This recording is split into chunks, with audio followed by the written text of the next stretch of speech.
So we are continuing with our Culture Shapers series. And I have spoken to so many people who have come up with this thing of, this culture shaper thing is all very well and good, but I'm not a mover and a shaker. So this really doesn't really apply to me. How's it applicable if that's not who I am or who God's called me to be? And the thing, and I'm going to unpack a whole lot of stuff, but the thing that God has struck right from the beginning of this culture shaper thing with me, because he has actually only given me something to say in the last week or so, but the whole time we've been doing this has been this realization that whether you like it or not, I'm sorry to say, you are a culture shaper. You either reinforce the culture and hold it, that's shaping it, because it's not letting it change, or else you influence it for change. So just put yourself in that place of what are you going to do? Am I holding the culture? Am I absenteeing myself and agreeing with that culture? What Shay was preaching 2 weeks ago, what you tolerate and what you cultivate. Do you tolerate it and say, that's fine, I'm holding its shape. I'll hold this because I tolerate it. Or do you sow into it something that is different, something that brings life? And then, in fact, you just change it. Either way, you're a culture shaper. So I needed to unpack some stuff about what culture was. And I know we've looked at it, but I went a little bit deeper for me. And so coming to this thing, I either reinforce the culture or I change the culture. But either way, I shape it. Culture is a set of beliefs, it's a set of ideals, it's a set of values, it's a set, really, of rules. We don't like to know that or don't like to think of it in the term of a set of rules because we're not here about the law. The law is about keeping rules. I'm about grace. Jesus was about grace. So how does culture fit into this? Well, actually, we were all designed, God designed our brains to function within culture. I'm reading you all the time and you reading me all the time, and together we figure out what the rules are. Because they're rules.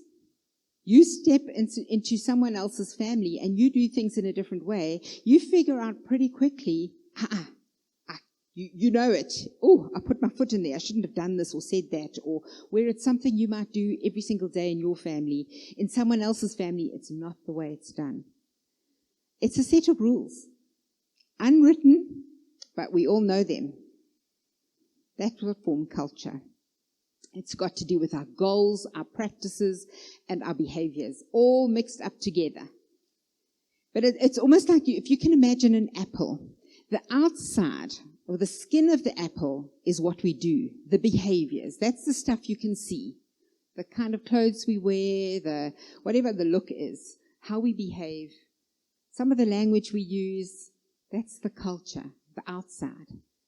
And then the inside, the meat of the apple, those are our beliefs and our values and our attitudes. So they hold the shape. But intrinsically, what's in the middle, what we reproduce, because that's where the seeds are, the core is what we really believe. So when we go out into the world and you take a different belief of, I believe the Father loves me, and I believe the Father loves you, your beliefs is what has to be reproduced. But we can't hide the belief so far down and not sure of what we believe to how we influence people. We have to know what we believe because that's the core. We have to understand what our attitudes are telling us. That means we've got to go back to the core. Is this bad attitude something that's really deep down in my belief system, or do I rip it out and put God's core inside of me? So what I influence, and then ultimately what the skin on the outside looks like, is different. The one other thing that I found out about culture, which was very interesting, is that we all have this amazing, beautiful ability to learn culture. It's not inherited. When you are born, you don't come with a culture package. If you're born into a black family and you adopt it into a white family, your culture will be that. because that's what you learn, or it'll be but changed either way. So old South Africa was one culture. We now have to, it doesn't mean we've all got to die before that culture is changed. We learn it.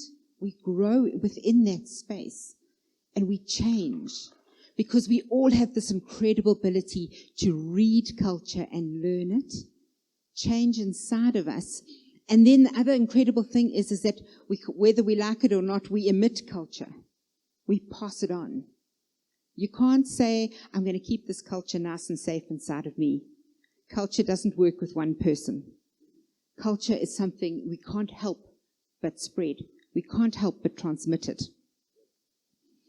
It's about unconscious learning. It's about our brains doing what our brains do best, and that's reading each other and learning from each other. That's why it's so important that we learn from each other.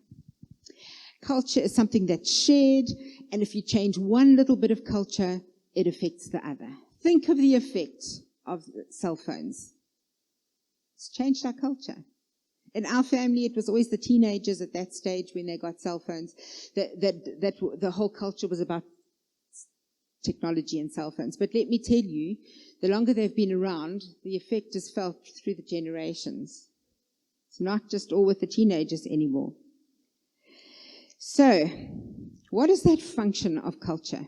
Makes us feel like we belong. Very important. It influences the behavior of the individuals. So culture influences behavior of individuals. But it provides a framework from which we all interact. So it sets boundaries on the sets of norms of behavior. Culture does that. So when you set a boundary, and we're all meant to have boundaries, healthy ones, when you set a boundary, it's part of the culture that you're developing. But there are these rules that control behavior in a group, some of which are good, some of which are bad, but they still control behavior. You know when you have violated something that's within your culture. The example that comes to mind is a friend of mine who at school she was Dux. I went to big school, so she was very, very clever. And she was a Jehovah's Witness, and they're not allowed to study. So she went and worked in the licensing bureau for a year and nearly died. Came out and said, I can't do this anymore. And went and studied engineering, and her family disowned her.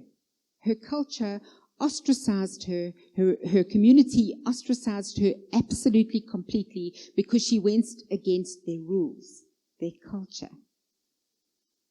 We all do this. Someone new comes into the church with a different set of language that we use, and before long, their language starts to change, and they start to speak like the rest of us. Because when we do things the way that the culture is set, the norms of the culture, it goes well for us. But the minute we actually are upstream, culture doesn't like it that much. So it stops what we're doing. So when we come and we're born again and we come into the situation, we go to our old friends and yeah, they're unimpressed.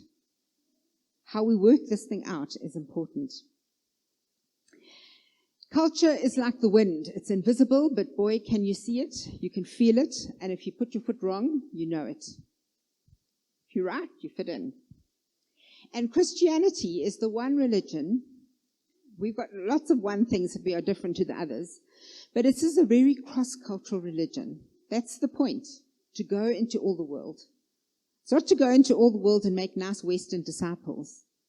All the world is not full of nice Western people, white Western people. It's all colors, all nations, all races, all kinds of people, all ages, all sectors of society. We have this one ability to impact people because of love. It's a diverse religion. The people in the Antarctic or somewhere where it's very freezing and icy, they're going to do church a bit differently to us. They're most probably not going to have water fights and slippy slidies and things like that, because it's going to be, they'll slide all over the place with ice. They'll be sitting warm, cuddled up with fires and gas heaters and aircon and stuff like that. But culturally, we're completely different. There's no single expression of what Christianity should look like. We all respond to our cultural context. And it's all the story of a relationship between Jesus, or actually between the world and the Father, seen through the lens of Jesus. And then each one of us, doesn't matter what we look like, what we do, what our behavior is, each one of us is impacted by the example, the influence, and the reality of Jesus living inside of me. That's the culture. That is the church, or should be the church.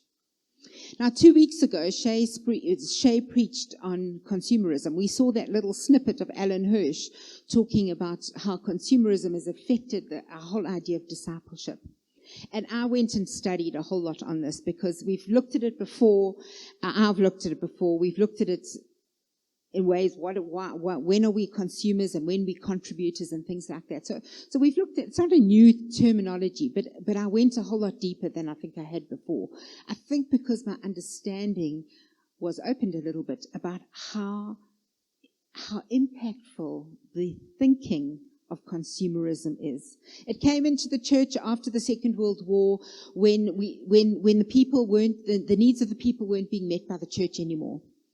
And so everything changed. We had fundamental changes, which we have today.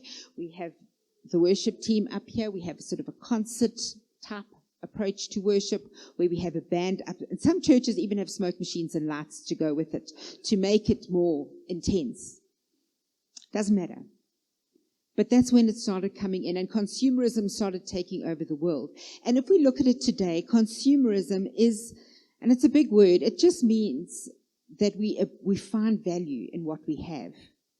Where we find our value is changed, it's shifted. Not from who the Father is and what He says and who we belong to, but it's in what we have, what we can do. Our suddenly becomes very important. But do you know that they reckon that consumerism, this worldview of consumerism, is the most effective religion on earth? It's permeated every religion. Buddhism, Hinduism, Muslim, Islam. I mean, you can list them all. The worldview of consumerism is very, very influential. It's very influential in my life. I think it's very influential in many people's lives. And that's why the church has a problem with consumerism. Not because the church is wrong, but because we're all influenced by it. But it affects every single aspect of our life. It's a worldview that fundamentally changes the way that we look at our own bodies, the way we look at our relationships, the way we look at friendships, the way we look at families, the way we look at our mental health, and the way we look at religion. We look at it through the eyes of a consumer.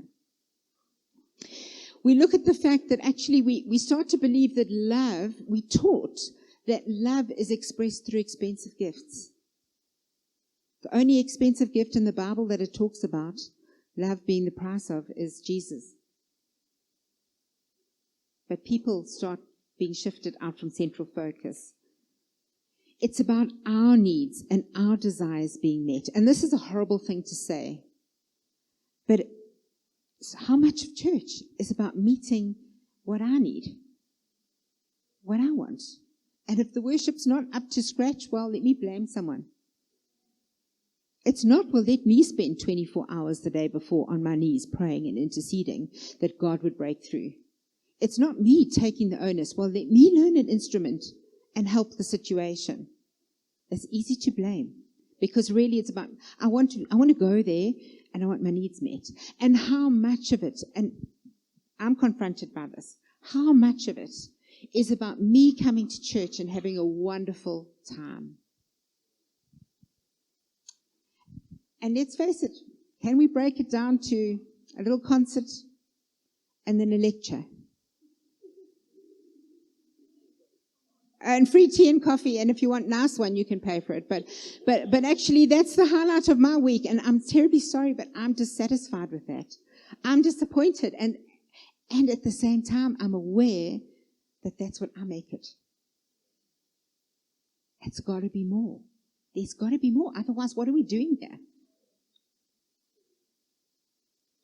The value of God, the value of God, how much he means to me in my life becomes, it's going to be determined by how he meets my needs. Even if it's a good marriage, which, let's face it, we all want, and he wants for us too, but it's about what I need. I'll come to church, I'll do this thing because God will bless me. And then it must be around suiting me. Consumerism feeds, and I'm going to come back to this point, but it feeds our lack of self-control. It's all about indulging, everyone else is about indulging me. And I know it's also about indulging you, but it's about indulging me, myself, and I. My needs, my wants, my desires, my prayer requests, what suits me. It's got nothing to do with control, and I'm going to come back to that. It encourages people to spoil themselves, treat themselves, indulge themselves. And in fact, you can kill yourself as long as it's with overindulgence. It's okay. Because ultimately indulgence is good for you. And yes, you need boundaries. And yes, you need self-care. I'm not saying you don't need that. But there comes a place when it's just all about me and nothing about what God is wanting. It becomes a case where frugality is something that is seen as self-oppression. Because if it feels good, do it. Instead of the church becoming a place where people are equipped to do the works of service that God has designated for you. Instead of that place, actually it just becomes up, we're going to show up at church on Sunday, we're going to have a nice concert and a nice preach, and I'll feel good and I'll walk out. And that's what Christianity has become. Showing up to church. How well are you doing? Oh, they were at church, they're okay. But where is me impacting the world? Wherever it might be. Eugene Peterson, actually before I get to what Eugene Peterson says, we are meant to be the launch pad to go into the world. The church is meant to be the launch pad. So you come to church on a Sunday and then you're sprung out and you're propelled into the world with whatever it is that you need. Instead of that, the church becomes the place where we insulate ourselves against the world. I don't want what you've got, so actually let me close my eyes and turn around, and actually I'm going to concentrate on how wonderful and how lovely and the brethren dwell together so lovely and with unity. And bugger the world. Because I'm insulated from it, it doesn't affect me. In the Jesus way, Eugene Peterson, that's the guy who translated the Message, the Bible translation, the Message. He writes, if we are a nation of consumers, obviously the quickest and most effective way to get them into our congregations, that's the people, is to identify what they want and then to offer it to them. Whether it's just to satisfy their fantasies, promise them the moon, recast the gospel in consumer terms, entertainment, satisfaction, excitement, adventure, and problem solving, whatever. But this is not the way that we become less and Jesus becomes more. It's not the way in which our sacrificed lives, I'll say that word again, sacrificed lives. That's what Jesus did. He sacrificed his life for us. It's not the way that our sacrificed lives become available to others in justice and mercy and compassion and service. Our lives just live insulated in the church. And there's nothing wrong with meeting people where they are and offering them Jesus, because that's what he did. He offered himself where people were. But the point was what they would become like him.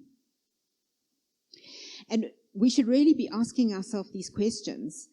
Am I sacrificing any of God's desires in order to satisfy my own? Leaders, we're called to lead the church. And I shake when I say this. But it's about sacrificing our desires for God's desires. This is the bride of Christ. This is the world that he died for. And he's asked us and invited us into this beautiful co-relationship with him where we get the privilege of tending other people's hearts and souls. How much of it is our desires? And how much is it sacrifice and laying down? Consumerism offers us identity. We just have to wear the right clothes, drive the right car. Gives us purpose. The more we do, the more successful we are. It gives us meaning, and it gives us community because we like people things. But you know that the early church, they didn't even have the scriptures as we have the scriptures. We've got them on our phones. I don't know how many Bibles I've got at home. I've got concordances. I've got books about the Bible. I have got so many resources. They had nothing. But they impacted the world. And they, in fact, most probably gave me the Bible because they collected the letters together. But it wasn't their thinking and their theology and their discourse. Jesus' plan was that there would be lots and lots of little Jesuses running around in every nook and cranny of society, in every different part of the world, in every different culture, in every different age group and whatever, how we break it down. Every nook and cranny, there would be someone who was just like him, reproducing himself in them and other people. And the church grew and grew and multiplied. I might get these numbers wrong, but when the church was closed and the missionaries stopped into China and the church started to be persecuted, there were 2 million Christians. When they lifted persecution for the church, there were 60 million Christians. I don't even know how long that was, but maybe 10 years. How long was it? 40 years. 60 million, from 2 million to 60 million. That's a huge increase. With people who didn't have Bibles. That Brother Yun book, his whole theology of meeting God was on the songs that his granny sang. That was his theology. He met a God through the songs that his granny used to sing as lullabies. And we've got so much, and we sit on it. Mother Teresa says, we must become holy, not because we want to feel holy, but because Christ must be made fully alive. What an awesome thing. We get to live the life that he lives, and he gets to live the life that he lives and wants to live through us. Not limited by us, because we can do this sacrificially. In 2 Corinthians 3 verses 1 to 3, it says, we are living letters. You are a living letter, a love letter to the world. How do you live your life? It's constantly read by someone else. How do we live life? Could I ask you to put that diagram up? Recognizing Jesus for who he is means we've got to follow him and become like him. And our churches need to reflect that too.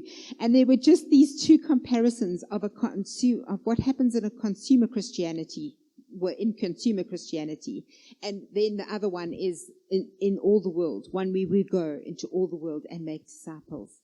The first one, the consumer one, is an inward focus, where we spend and we preach, and our focus is on let's keep the people here. Let's keep them bringing their money. Let's keep them entertained. We don't want to lose these people. Let's keep them comfortable. Let's keep them happy. Let's keep them tight and well cared for and loved. Let's look after this flock. The church is for us, as opposed to having an outward focus, where we spend our money and our preaching, and our purpose of everything we do here is to reach the people out there who don't necessarily contribute a cent, who might come into the kingdom or might not. But if our focus is on, let me lavish the world with what God has given me, it means I've got to live differently. It means I've got to spend my money differently. It's not just about what I want now. It's about, well, God, how do you want me to spend this money? I'm a very good steward of money. I look after it carefully. But God has confronted me with, me and Russell, how do we spend our money? We spend it on us. And what's extra we give. Well, besides our tithe, but what's extra we give. How about we started to live frugally with the intent and purpose, I'm going to go without so that someone can have. I'm going to go without so that someone can hear the good news about Jesus. It's a challenge to me. I don't have the answers. A consumer mentality is someone who is us and them. The church, we're safe, and the poor people out there, well, they must do what they have to do. To shape culture, we need to be radical about the people out there. All of the people out there, our loved ones and our unloved ones. Doesn't matter, it's the people out there. This us and them mentality breeds a kind of legalism where we think we're walking in freedom, but really we're not. By saying, I don't want any new age and any this and any that, and we keep out this religion and that kind of thing, and none of this and none of that and the next thing, it's just legalism. Because we're restricting ourselves and our influence, and Jesus came to make us free. We're restricting the kind of thing. It makes us feel good. We feel righteous. But it's just self-righteousness, because Jesus never put those barriers up. It's us who put them up. Instead of having a hotel culture, and I love coming where everything's nice and pleasant and the loos are clean and work, and it's just nice. It's a hotel culture. You come and you're entertained and you leave and you hosted well, which we do exceptionally well. But how much of it is a hospital culture, which we should be having, where the church becomes the place where the broken come and get fixed and touched and loved and healed? Because they're only going to come to places where they are warmly received, where they will gravitate there and they'll stay there. They will grow into that place. But and we do that well. We do host the outside as well. But we need to go a little bit more that we can handle their mess and their new age stuff and all the other stuff that can come in with broken people and the broken lives and the hurt and the damage. We're equipped for that. We're his tools, his secret weapons. Do I come with a consumer mentality of what am I going to come and get from church? Or do I come with what I'm going to bring? And we can point fingers on this one, but actually how often do we get up early on a Sunday morning prepared to come and bring something to someone else? A song, a spiritual song, a psalm, I don't know what it is, a prayer, a word. We're contributors. This is the body of Christ. We all get to give. We all get to contribute. It's not just me who stands up here on the ones every now and again and whoever it is on a Sunday. We're not the comers and the bringers and the worship teamers. They the catalyst. We are the contributors. Do I preach to be entertained and walk out here and can't remember what's said on a Sunday? Or do I preach and I come to the preach and I listen and I take into it and I align myself on to the truth of that and say, God, I don't like that, but I'm willing to let you change me to become like that. Let me take what I'm taught. Let me take the scriptures and pull it inside of me and let me become something that you want me to be. Is it about me, myself, or I? Or is it about learning and discovering self-control and worshiping him for who he is on the throne? It's so easy to put myself on the throne because I feel good.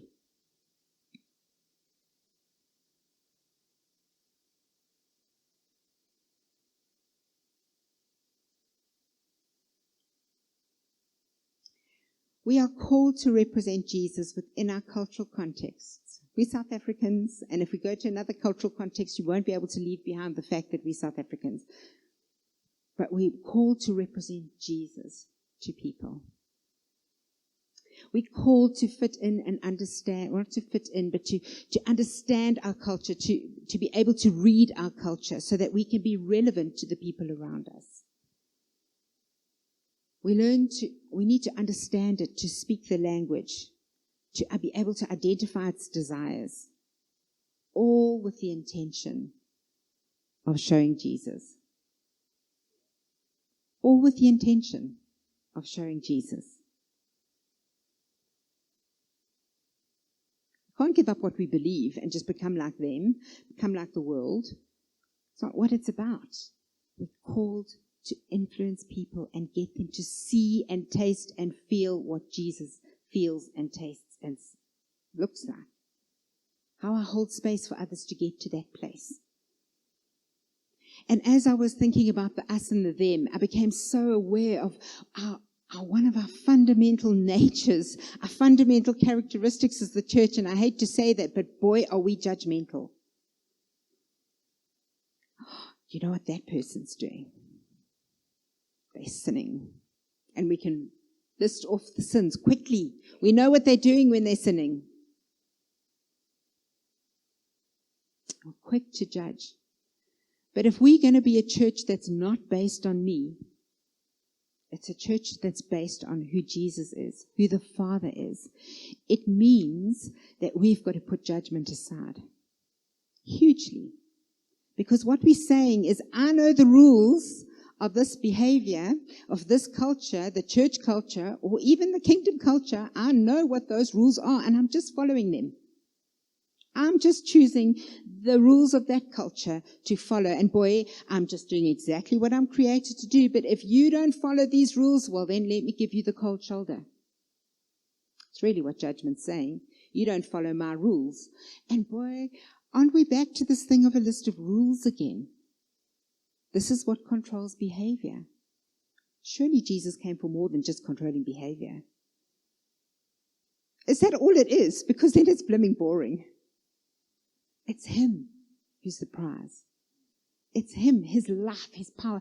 Do we realize that we carry the power, the same power, let alone the same person, but the same power that raised Christ from the dead? I'm so dissatisfied with my life when I look at it and I think, oh, I tried really hard. Oh, well, let me do the next thing. I've got this power inside of me. The Bible tells me I carry this power. The same power that raised Christ from the dead lives inside of me. And how ineffectual am I? That's not good enough. It can't be all it is. There's got to be more than this. Has to be. It's been on for hundreds and hundreds and thousands of generations. If this is all it is, it's going to fizzle out. Well, I'm going to fizzle out. I have to align myself to what God has for us, because what he has is far greater than what we can possibly imagine. Not tied to my limited understanding, not tied to my limitations, but what he has. If all of us started realizing the power inside of us, wow, we would see dead people rise all over the place. And I don't know how that's going to look. A little bit different to now. But how do we shape culture where we've got to get out of ourselves and not judge? Coral Rose, I'm so glad you're here today. I love Coral Rose. I'm always inspired by her. Please get to meet her if you haven't met her already. But she has these many children, grandchildren, even a few great-grandchildren. But they all do these most amazing, Coral Rose is quite extreme. But they do these amazing extreme sports, and they're in America and Turkey and bicycling and swimming and doing all these incredibly exciting things. They're all over the world. And she'll say to you, this person's doing this, and you think, wow, wow, wow. And then she'll say, yeah, they're not living quite like I want them to, but I'm their granny. Well done, Coral Rose. You are shaping culture not just for this generation, but for 3 generations on. They will forget to know if you're a Christian or not, but they will know if they're loved. They will know that their granny or their great-granny loved them. Bottom line, you forget what people say, but you never forget what people make you feel. They will know within a shadow of a doubt. They phone her from all around the world doing their extreme wonderful things. Here's a woman who's affected 3 generations because she's loved them without judging them. We've got to learn to love without judging.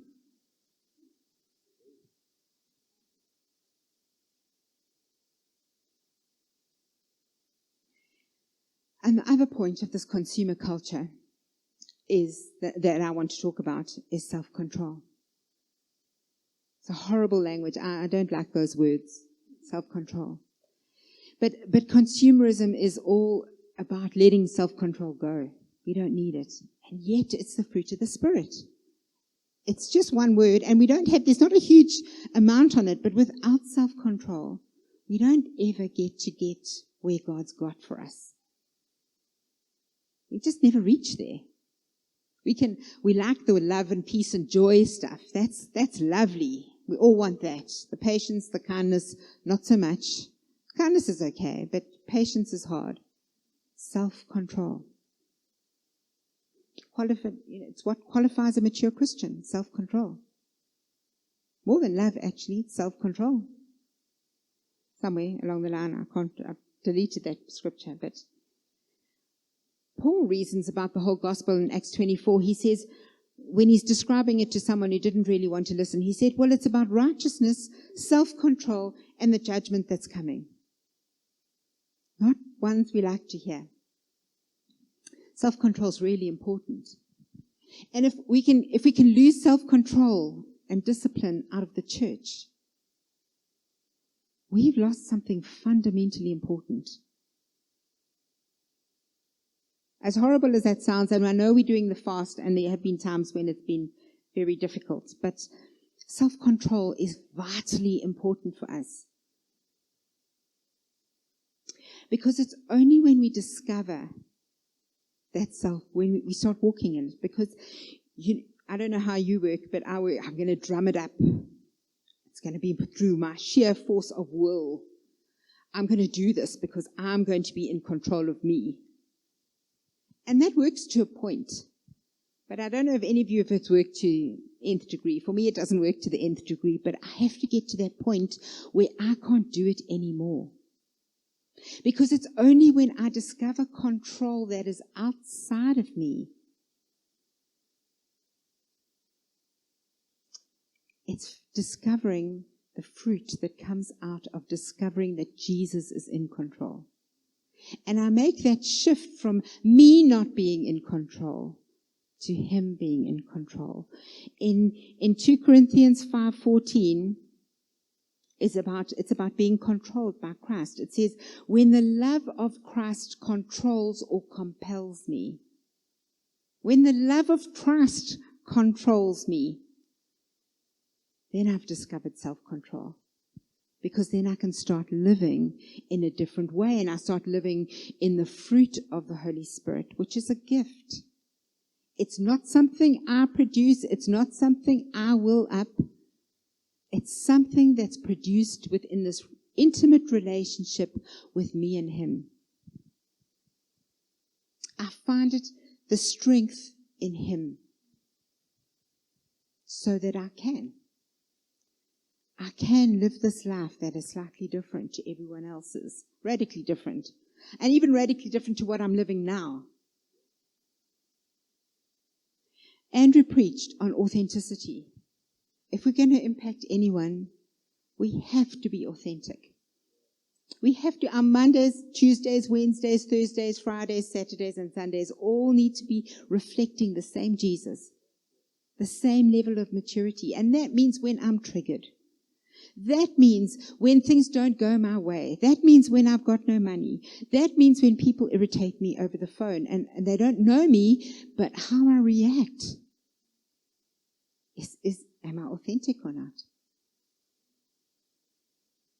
That is what living out and shaping culture is about. It's taking that control, taking that relationship with Jesus and letting him be my source so that he controls me. And I am transformed into something else, and I start producing the fruit of patience and kindness and perseverance and self-control beyond my own capabilities. Otherwise, I'm just saying, I, as a human being, love to tick boxes. So let me take a culture, let me figure out what are the rules. Okay, that's acceptable, that's acceptable, that's acceptable. That's not, so I'll hide that. This one, I'll just do that one at home. But you know what? The people at home, that's what they see. The people at work, that's what they see. The people in the shops or on the other side of the telephone, that's what they see. They see the blah. That's how effective we are as a Christian. Actually, the blah. That's the level of our maturity. There's a formula that I use in counseling. The world looks at self-esteem, and it looks at how does it build self-esteem. And there are three components. One of them is what other people think about me. So I try to please other people all the time. Make sure that I don't let people down. The other is how well I perform. So I work very hard and make sure that I'm successful in what I do. The third thing that builds up self-esteem is moral value. So wherever we are, we like to have a list of do's and don'ts of what's good and what's bad, so that we can do the good ones and skip the bad ones or hide the bad ones. Makes us feel good. That's what the law did, to try and make us feel better. And we sort of think, yes, I've got this, because I forget about those ones. And I just start living by a set of rules or culture. Heaven's culture, kingdom culture, church culture, it doesn't matter. It's just another set of rules. Unless I've got the Holy Spirit, unless I've got Jesus, unless I'm tapped into the Father, and unless I'm starting to listen to what He says. You see, we can say the law, I don't need the laws in the Old Testament, I don't need that because I'm under grace. We're all taught that. The law is abolished, or the law is put aside. But Jesus said, I didn't come to abolish the law. I came to fulfill the law. So are we expected to live by the law? Yeah. We are. But Jesus came to give us the Holy Spirit. And it says in verse Galatians, the fruit of the Spirit one, it says in verse 5, verse 18, if you are led by the Spirit, you are not under the law. Why? In Romans 8, verse 3 to 4, it says, God condemned sin in the flesh in order that the just requirement of the law might be fulfilled in us, who walk not according to the flesh, but who walk according to the Spirit. The fruit of the Spirit is what is meant to be produced, or is what the intention of the law was. How do I say that? The fruit of the Spirit is what God wanted when He planned the law. That was the purpose of the law, was to appear, to make this fruit look as if the righteousness, peace, joy. If you live by that law, you should be living in righteousness. I'm complicating myself. If you live according to the law, you should be living in kindness with each other, and with patience, with self-control, all those things. That's what the law was meant to produce. But it didn't. It fell short. But if we are led by the Spirit, we produce the fruit of the Spirit. And we are not under the law anymore. We walk in freedom. We walk where we produce the thing. And how do we do it? Is it we just pull another culture down and superimpose it on and let me learn the rules of this culture and I will be okay?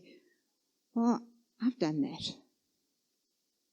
But how about we listen to what Revelation says? And it says, he who has ears, let him hear what the Spirit is saying. Because it's relevant to every single one of our culture, wherever we are. We've got to hear what the Spirit is saying to us. And I don't know what it's going to look like. I think there are going to be some things which are going to be very offensive to us as Christians. When we start listening to what the Father feels about people, what the Father sees in people, and we've got to start listening and not just be following and doing the church thing by the list and the rules of the culture that is ours. But we've got to be listening. Holy Spirit, what do you say about that person? How do I approach that person who might be having an affair? How do I approach that person? With love and not with any judgment. How do I live this thing out? Not just once, 55,000 times, each time different. Let me walk this road with this person so that I can hold the space and they can meet Jesus in the process. Live by the Spirit. Listen to what he's saying to us. Check what is just culture. Check how much of your behavior is just culture. I don't do this because I'm a Christian. Or I don't do this because the Holy Spirit has convicted me. And I don't want to do that because ultimately I want to worship him. I want to get to know him just that little bit more. I want to find out more about what he has for me and what he has for you and what he has for the people outside there, because he lives within me and he is wonderful. And I get to hear him. But I have to listen. And I can't just say I'm going to take on another culture and make it a crutch, because we lose all our power. We're called to live beyond ourselves.